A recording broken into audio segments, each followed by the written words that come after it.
Property. So this is where everything changed for me. When I came back down to London in 2006, my initial goal was to get back to the income level that I had at the showroom within 5 years. I wanted to get into property and within 5 years get my income to the same level that it was at the showroom, but on a passive level. And I think I did it in about 3 years. It seemed quite easy at the time, and that's what really started my journey. So just a little bit about the property journey. I mentioned about being a one-man band. I'll tell you, when you are a one-man band, and the way I was, I could do everything. I was invincible. And in property, I remember, I've dug foundations of houses. I remember putting in Velux windows from the instructions in the box. I've done stuff that I couldn't even imagine doing now. But when you're a one-man band and you can't trust anyone and you want to do things yourself, you learn. You learn everything, and it does give you a heads up. Because when you've sort of stuck your finger in a lot of different things, it means you have a much wider awareness of everything.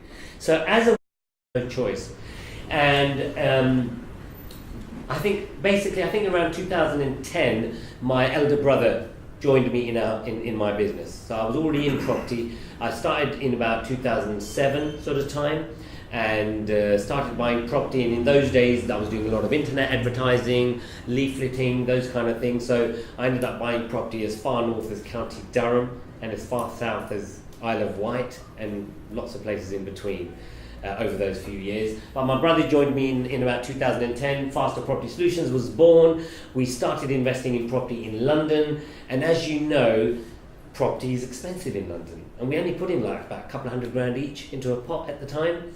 And it might sound like a lot, but in London that doesn't take you very far. So within probably a space of a year, I realised that we were going to start running out of money. And my focus at that time was purely cash flow. That's all my focus was. I wanted to create as big a cash flow as I could. And my initial target was 10,000. I said, I just want to get to £10,000 a month. That's what I want to do. It was just not because I needed it, it's just a figure that I had in my mind.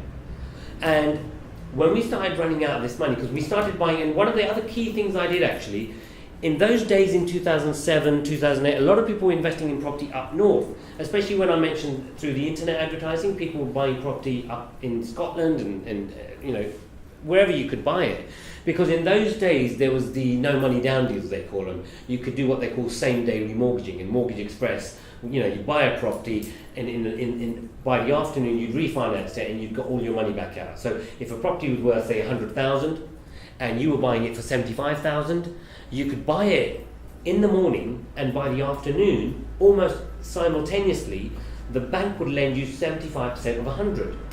So they'd refinance it. Does that make sense? So they actually lend you 75, which is what you're buying it for. So I remember one of the first few properties that I bought, the day we completed, I actually had a cheque come to me for about £19,000. Imagine that. And that property cost me £35 to buy. Now some of you are thinking there, Jesus Christ, how could you do that? How come I can't do that today? So one of the first few properties I bought it for the actual amount of money I had to part with was £35. Is that a bit balmy? I'll tell you very quickly how it was, right? So in those days, they don't really allow it now. You could do what they call a retype.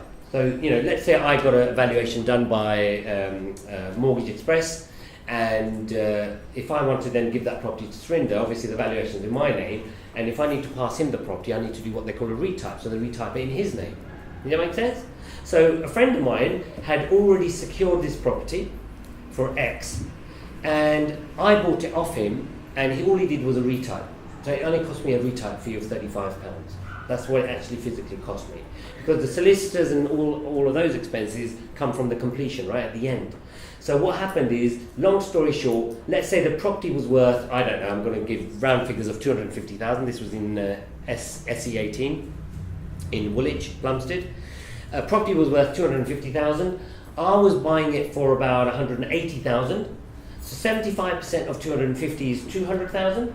So the mortgage company effectively gave me 200,000, which is 75% of 250. I was actually buying it for 180, say. So I ended up with 20,000 surplus. Does that make sense? And that property, I think, today makes us about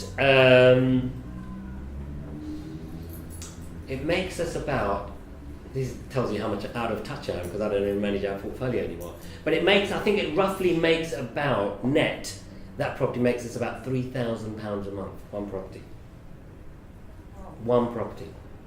We let it out to Greenwich Council to the emergency housing. We get £31.50 a night for each room. Amazing. So that was Faster Property Solutions, and the team grew. So initially it was my brother, then we started employing people, and the company grew, which is really great. And in about 2013, I started getting bored, as one does. Not because the business wasn't doing great. It was that time when things were going pretty well, and I wanted more. And my brother, who I mentioned earlier, he's very comfortable, he's 8 years older than me, doesn't have the same aspirations and ambitions as myself, and so I needed more. And I started going to events like this, property networking events. And I found, initially it was really great, there was lots of people that I met, but, like this event, like many events, a lot of people are there for the first time, they're trying to learn about property, and obviously I'd sort of developed myself a certain amount within property, so I wanted to sort of meet some full-time property people. And I had this goal that I want to create this little group. Every single person in that group has to be financially free. What does that mean? They've got to be earning enough out of their property business, meaning that they don't need to work. It meant they'd obviously reached a certain level, right? And from that event, is that on there? That's not on here, but anyway, I think it's on one of the next slides. We formed this group called the Mastermind Group, and it's called Can I? Constant and Never-Ending Improvement. And there's 6 of us that started meeting in 2013, and we still meet today. We're meeting tomorrow. We meet every month for a whole day in central London in a lovely restaurant, and it's just an opportunity for us to share with each other. Thierry's one of those 6, some really, really great property people. We've helped each other tremendously in our business. What happened was, when I started working with Faster Property Solutions and decided I wanted to sort of spread myself and start doing more, as I started going out and doing these networking events, I formed a company called Vincit Developments with Thierry and Tim, who are still with me today. And these 3 people were from this mastermind group. So we got together as a mastermind group, started meeting every month, and within a few months I said, right guys, I need a couple of people who want to sort of really roll their sleeves up and start doing some big stuff.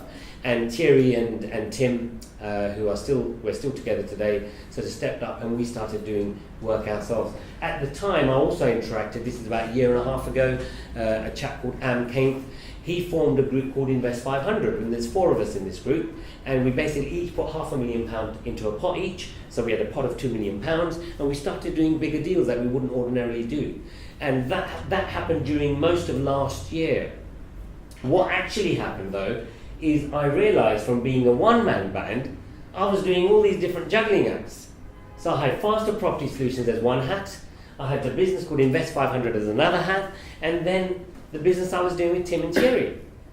And one of the key things that came from that was I realised that I was spreading myself a little bit thin. Because I went from being just on my own and then throwing as much mud as I could on the wall and hoping some of it would stick, and it did. And I started working with all these different people. So that developed, and then I'm going to talk a bit more about what happened from there. There's 4 of us in Invest 500. This is a little bit about how my journey's progressed in terms of the kind of deals that we've done.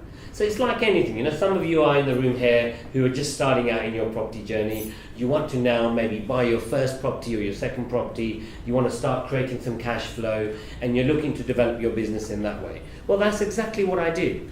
The longest journeys, as the Chinese say, always start with that first step. And that's exactly what you should do.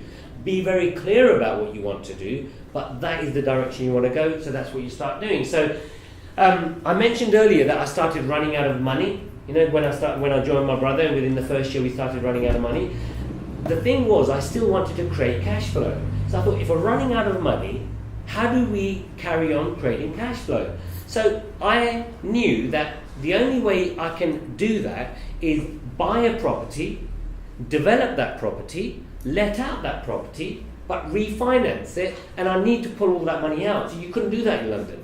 Because of the property values in London, you'd have to buy substantially below market value to be able to do that. So that's why we started running out of money.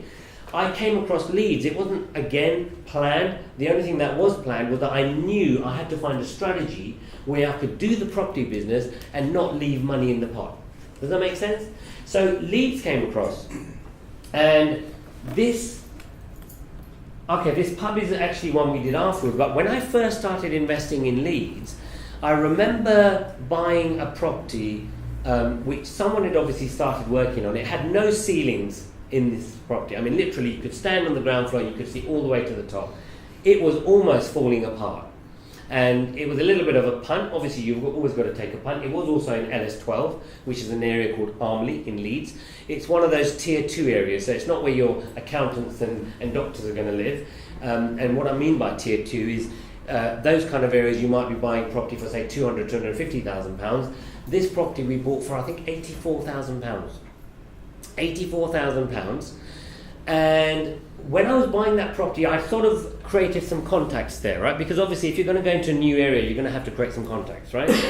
And the chap that I sort of created a contact with, we sort of worked together to a certain level. And then when we actually found this property, which we actually found, my brother actually saw this property, it was actually advertised on Rightmove. This chap was going to facilitate all the development for it, and then he was going to facilitate all the lettings. But when he found a builder, he said, look, the builders up here in Leeds, they need 50% of the money up front. Now, we were going to be spending, I think, £60,000, even more on this property. And I said to him, I'm not going to give a stranger £30,000. It's just not going to happen. He said, Prab, that is how they do business there. The builders take 50% up front, and then they do the job, and then you've got to pay them incrementally, and there's a certain balance to pay at the end. I said, no, that doesn't work for me. So, because I wasn't willing to do that, I was forced to actually then start looking for builders myself.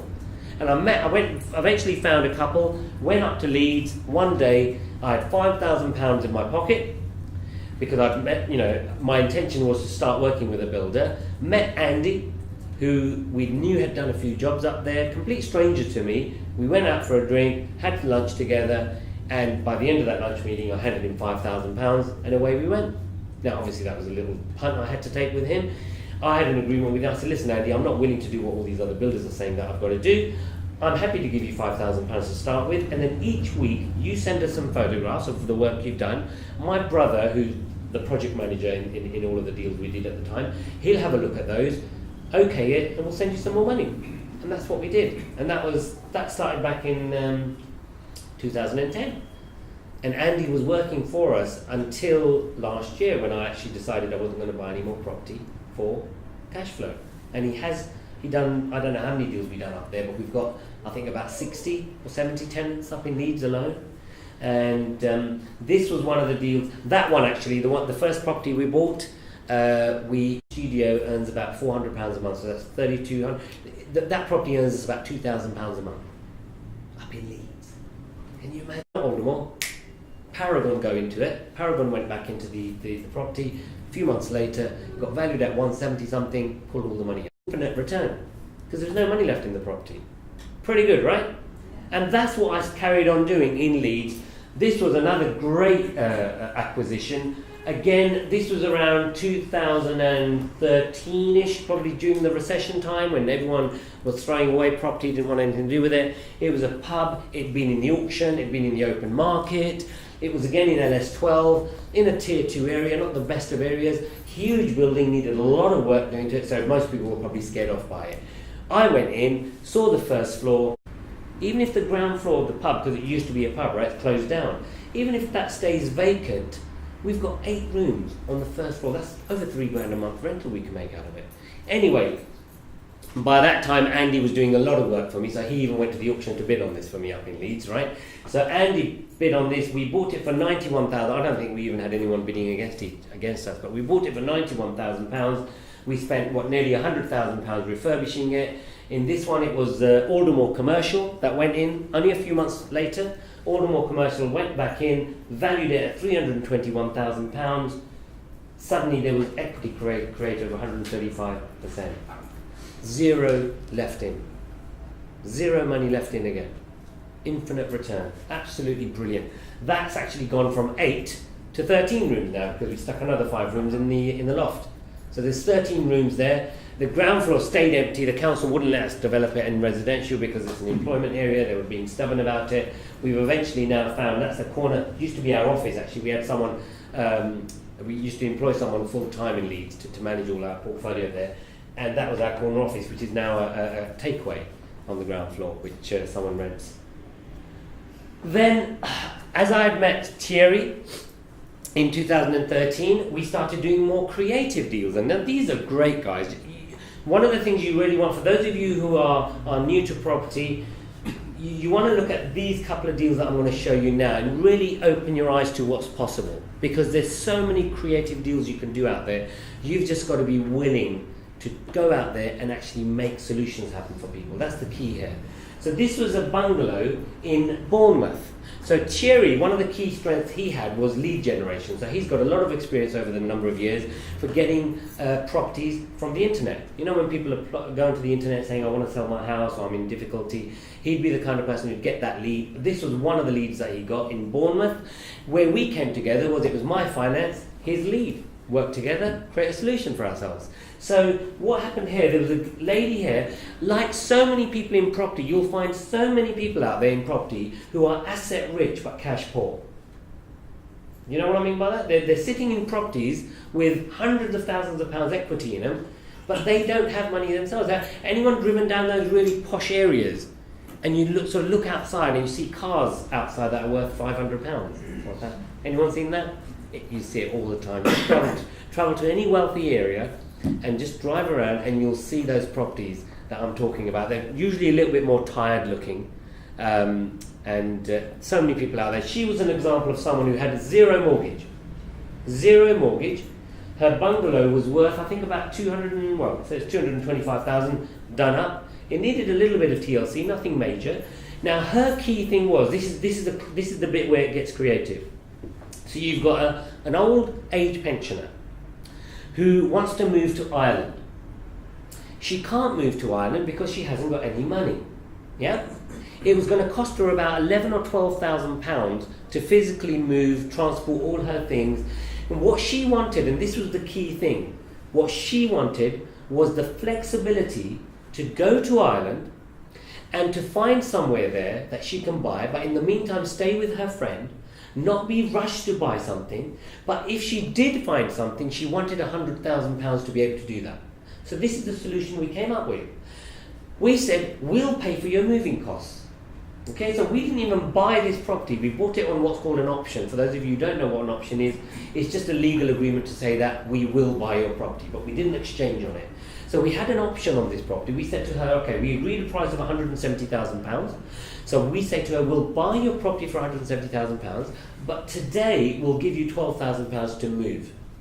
So she packs all her things, she moves. The very next day after she'd moved, we drove to Bournemouth. We'd arranged to meet a few agents there, we'd arranged to meet a few builders there, so that we could find out very quickly how much that property will fetch, which we'd obviously done some research on anyway, and how much it's going to cost to refurb. So the agreement with her was that we'd only give her £12,000, but the option agreement was for a year or 2 years. Do you remember? 10. Oh, was it 10 years? Okay. You can have an option agreement for however long you want. So in this case, it was 10 years. And what the option agreement was saying was that if she found a property that she liked in Ireland, I would then have to give her £100,000, whether we'd sold her bungalow or not. Does that make sense? As it happens, because we're good at what we do, we managed to get, and it was Andy in the end who came down from Leeds to do this property as well. So Andy came down, I think spent £7,000 just sprucing it up. Just changing it from looking like somewhere an old person lived, dated, to a lick of paint, fresh, new pebbles on the drive, and we didn't put a new kitchen or bathroom in, did we? No, it was just spruced up. And we sold it a few weeks later for £225,000. So luckily for us, she hadn't found a property by then. So by selling it for £225,000, we were able to give her the balance of what she was owed of the 170 minus the 12 that we'd already given her. And we were able to then keep a profit of 39,000. That's 171% return on your investment. That's pretty good, right? If you can do a deal like that. And that deal lasted all of about 2 months from start to finish. Very, very good. then